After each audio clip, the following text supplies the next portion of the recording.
కొద్దిగా కరివేపాకు, 1 కప్పు గుమ్మడికాయ ముక్కలు, కొద్దిగా కొత్తిమీర, ఒక మీడియం సైజు ఉల్లిపాయ ముక్కలు, ఒక 2 పచ్చిమిర్చి.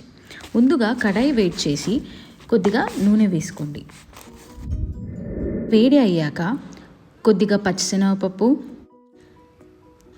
కొద్దిగా మినప్పప్పు, కొద్దిగా ఆవాలు, తగినంత జీలకర్ర, 2-3 ఎండుమిర్చి వేసి ఒకసారి తిప్పండి. తరిగిన ఉల్లిపాయ ముక్కలు, 2 పచ్చిమిర్చి, కరివేపాకు వేసి వేయించండి.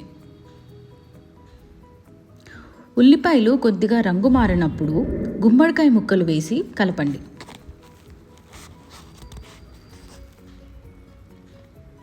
గుమ్మడికాయ కాస్త మెత్తగా అయ్యే వరకు మూత పెట్టి ఉడికించండి. తర్వాత చిటికెడు పసుపు, తగినంత ఉప్పు, తగినంత కారం వేసి బాగా కలపండి.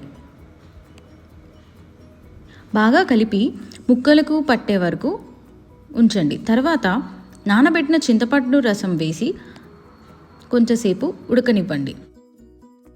తర్వాత తగినంత వాటర్ వేసుకొని ఉడకనివ్వండి.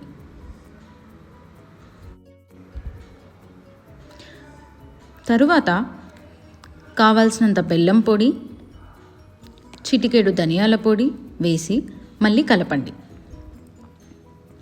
కూర నుండి నూనె బయటకు కనిపించే వరకు ఉడికించి చివరగా కొత్తిమీర వేసి గ్యాస్ ఆఫ్ చేయండి.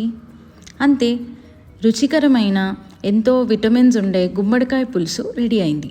దీన్ని వేడివేడి అన్నంతో ముద్దపప్పుతో కలిపి తింటే చాలా బాగుంటుంది. ఇప్పటివరకు మా కంటెంట్ నచ్చినట్టయితే లైక్, షేర్ అండ్ సబ్స్క్రైబ్ చేయండి. Thank you.